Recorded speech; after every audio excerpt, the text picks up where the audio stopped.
Hi guys, Happy New Year. I hope you're doing well.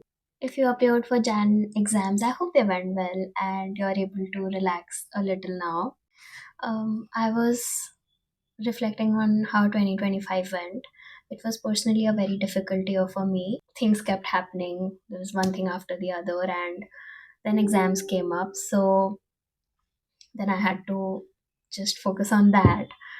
And now that I had a little time, once exams ended, I had this urge to sit down and write everything that 2025 taught me. I also realized that um, all the setbacks that I have faced in my CA journey have been because I was not able to deal with my personal life in the best way. I have not made good choices, and I don't mean to say that the degree in itself is not difficult. I mean, of course, it's um, a difficult degree to pursue, but I think I have failed in this journey because of my personal life for the most part. So I thought I would share whatever I've learned um, when I faced those setbacks, in case you can learn from my mistakes and avoid them in your life. Yeah, anyway, I sat down and I I emotionally vomited on MS Word, and I'll go through some of the things that I feel could maybe help you as well. Okay, so the first thing is movement is medicine. Please get involved in any kind of physical activity, be it just walking. If you can join the gym, join the gym. If you can do home workouts, go for that. But just again, like, healthy mind resides in a healthy body. I joined the gym for the first time in 2025, and this was before, like, I hit my rock bottom, before life threw the final curveball of the year at me. And I know for a fact that I would have been in a much worse position had I not been going to the gym already. I would personally encourage you to go for strength training. But again, I understand that it's not possible for everybody um, to be able to go to the gym every day with articleship, etc. But even if you're able to just, complete 8 to 10K steps, or go play a sport here and there whenever you get the time, just please do that. I know um, it feels like you don't have the time, you need to study, etc. But if you actually do an audit of your day, I'm sure you can replace some of your social media time with physical exercise. Please, just movement is medicine. Okay, so the next thing I have on the list is taking care of your mental health. I'm sure once you're involved in physical activity, it would help your mental health as well. But again, brain is like an organ of its own, and it needs to be taken care of as well. If you can meditate, if you can do yoga, there are a lot of guided meditation videos on YouTube, and even yoga. You have everything available at this point on the internet. It would take only a few minutes of your day. I do a 10-minute meditation practice. I follow a YouTube video. It's just 10 minutes, 7 to 10 minutes, and it truly just makes you feel so grounded. And it's always better to take these measures, to follow these things as a preventive measure rather than as a coping mechanism. If you're already taking care of your body, your mind, you would deal with the setbacks in a much healthier way rather than picking these up when you feel the need to pick them up. Taking care of your mental health could obviously also involve limiting your time on social media, being mindful about the content that you're consuming. So I realized that even the songs that we listen to have such an impact on our mood, on how we feel, that like I've consciously avoid listening to sad songs. I consciously avoid watching a sad movie or a sad TV show or a TV show that feels heavy, because already I feel during the when we are pursuing this degree, we already have so much to deal with that I'm I don't get the point of, like, I wouldn't willingly consume content that makes my life feel heavier. I would say even like try to pay attention to the songs that you're listening and what they say, because again, whatever you listen, I believe, gets fed in your subconscious mind. So yeah, just consume happy things, consume positive things, pay attention to the pages that you follow on social media. Yeah, just do an audit of the content that you're consuming on a daily basis. Okay, so another thing that I wish I had done earlier during this degree was join the library. I mean, yeah, I'm sure everybody has different preferences. Some people study better at home, etc. Personally, I joined the library for the first time in December, actually, this last year, and it made such a huge difference in my productivity. So if you feel like you struggle studying at home, just I would encourage you to join a library and see how that feels. I think just being in that environment doesn't allow you to slack a lot. I mean, you would feel ashamed to scroll on your phone when others around you are studying, or they can see that, oh, you're at the this person is at the library and they're on their phone. I could go on and on about how life changing joining a library has been for me.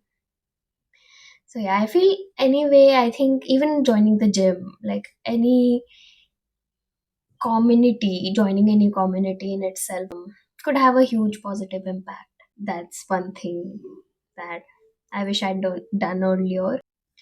Another thing that I wish that I hadn't done was give up my hobbies. I used to do so much as a kid. Again, I understand that there are time restrictions when you pursue this degree, but again, if I actually think about the time that I spend on Instagram or streaming content, I know I can still give time to my hobbies instead of these things. There is time that can be allotted to that, be it as simple as reading during your commute. So when I was in Mumbai, I used to read a little when I would be in the local train. I would take out like half an hour on the weekends to draw or paint or just pick up any art. It doesn't, again, you do not have to be good at it. Do not do it with the intention of, oh, I'm doing this to be excellent at it. Just do it because it brings you joy. Do not think of it as a task, and I'm sure you won't once you actually pick it up. It would bring you so much joy. I would just not feel better after doom scrolling. But if I would like just read or paint, I would end up feeling fulfilled. It would energize me. So please, just even if you can give 15 minutes of your social media time to your hobbies, please do that. I realized that I lost my personality. I don't even know who I am ever since I've joined this degree, and that's on me. I have nobody else to blame.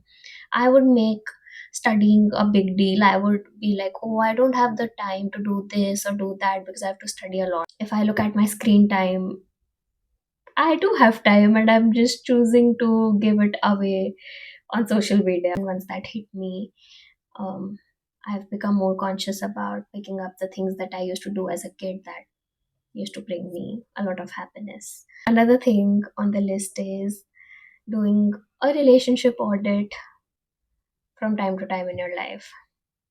I feel my biggest liabilities and assets in my life have been the relationships that I've had. And I don't mean just like romantic relationships, friendships, um, the relationship that I share with my family, etc. So, as I was writing down everything that I learned in this aspect of life, I felt so stupid because all of these are so common. I mean, these are the advices that you would get everywhere. I wish I had made better choices in this area of life, but I didn't. So here we are. The first thing I have is actions matter more than words. And I'm I feel so silly. I had to learn this the hard way because you hear actions matter more than words. Since you're a kid, I'm assuming. Like it's one of the most common advices that you would get. I went through a couple of breakups.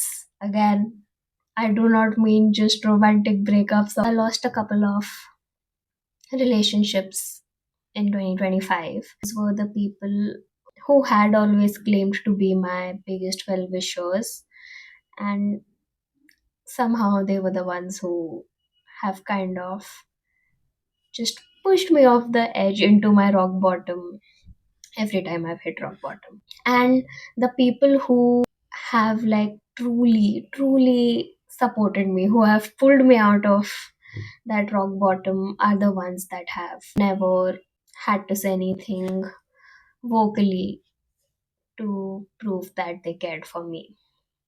They have just been there, and I think it's so important to just sit back and analyze the relationships that you have in your life every few months and pay attention to what somebody is adding to your life and what somebody is taking away from it. Another thing I had to learn the hard way was to trust my gut feeling. It's there for a reason. Please, just if you can take anything away from this video, I hope you take this advice that please just always trust your gut feeling. You do not need to look for evidence of why it's right. You have a gut feeling, listen to it, end of story. It's better to listen to it before than ignore it and then be like, oh, I wish I had listened to that. I was right all along. Now, I can't share the big examples of when my gut feeling was right, but I can share the little things uh, as proof. So, be it as little as your inner voice telling you to check your bag before you leave the house. I was in Mumbai. I was at my best friend's place. I was leaving for my hostel, and I had this my inner voice say that listen, drain your water bottle. But I was in a rush to catch this specific local train, and I ignored it because I mean I carry water all the time, every day during my commute, and nothing has ever happened. So I ignored it. I reach home. My water bottle has leaked, and what the water had gotten into my laptop, and it had stopped working. And I was like, "Oh my god! I hate myself. I wish I had listened to that because it's something so minute. Like, why would I think that a water bottle can cause so much trouble when it doesn't on a day to day basis? But that one day when my gut feeling went, listen, please drain your water bottle, and I didn't listen to it. And yeah, I hated myself for that. Be it as little as this, or when it comes to the big things in life, your gut never lies. I promise you, it's never lying. I feel the longer you ignore it, the weaker your intuition gets. It gets more difficult to spot the red flags. Just listen to your intuition, it's there for a reason. I'm sure you must have heard or read this thing that you're an average of the people that you surround yourself with. If you're surrounded by high achievers, you would want to be a high achiever. If you're surrounded by people who are laid back, who are not as hardworking, you would slack in life as well. Please be mindful about who you share your life with. This also applies to when you want to get an idea about how some other person is. You can get an idea about that person when you see who they are surrounded by. So if they're surrounded by people who are kind, loving, uplifting people, that person would also be one of those kinds. But if they're surrounded by people who, let's say, lack integrity or who are not so kind, more often than not, they would probably be the same way no matter how they seem at the moment. Yeah, it's a good way to analyze your circle, and also if you want to get an idea about somebody else, just see who they are surrounded by. The next on the list is be careful with who you give second chances to. Again, had to learn this the hard way. I've never been good at ending relationships. I used to take pride in being the person who never gives up on people, who never gives up on their loved ones. But it's not the healthiest way to go about in life. So if somebody is comfortable with hurting you once, more often than not, they'll do it again. I don't mean to say that everybody in your life is going to meet your expectations every time. Like, obviously, that's not possible, and it's natural for you to feel let down by people here and there, and that's okay. Not matching somebody's expectations or them not matching your expectations and them like actually hurting you with their words and actions are two completely different things. If somebody has hurt you, there are chances that they'll do it again. Another thing I have on the list is make sure the people you have around you share the same values as you. So the thing that pushed me into my rock bottom last year, I feel like I could have avoided that altogether had I not listened to somebody who didn't share the same values as I. A couple of years back, this friend encouraged me to do something that I wouldn't have even thought of doing myself. My top five people that I have in my life right now, had they been with me in that situation, they wouldn't have encouraged me to do it, or like it wouldn't have even crossed their minds either. Anyway, I end up doing what this friend kind of encouraged me to do, and I don't mean to take zero accountability. I mean, I did end up doing it. I can't even blame the other person completely, but I know for a fact that it wouldn't have happened had they not been there. So I ended up facing the consequences of that action 2 years later, 3 years later, last year. Yeah, just do not take advice from people who do not share the same values as you. For the most part, everything that goes wrong in your life, um, you can trace it back to your own actions.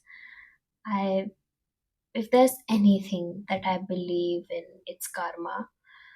Like whatever I have put out in this world has come back around, be it the good or the bad.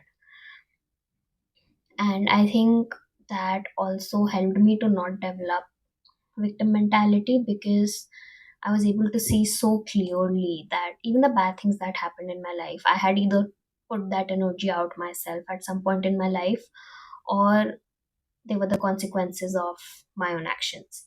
I mean, it's the same thing, but consequences of me ignoring the signs, of me ignoring my intuition, of me ignoring the red flags that were there, etc., etc. So Like, sure, there are a few things in life that are out of your control, and I do not mean to demean um, those things, but for the most part, everything is the consequence of your own actions. So please, uh, you lose half the battle the day you sit down and pity yourself. Take time, reflect on things that happened, and you'll be able to, I believe, for the most part, just learn so much. Victim mentality will paralyze you, it will take away the life that you're meant to live, and or it might just delay the process of healing. Learn from whatever went wrong and move on in life. Moving on is a choice. Sure, you can't rush that process, but you need to wake up every day and choose to move on. You might take 1 year, 2 years, 5 years, that's okay, but choose to move on from the bad things every day. I have seen a couple of people just give away their entire lives just because they were not able to let go of the bad things that happened. Yeah, that's all I have to share. Thank you for watching, and I'll probably see you for a more fun video next time. Bye bye.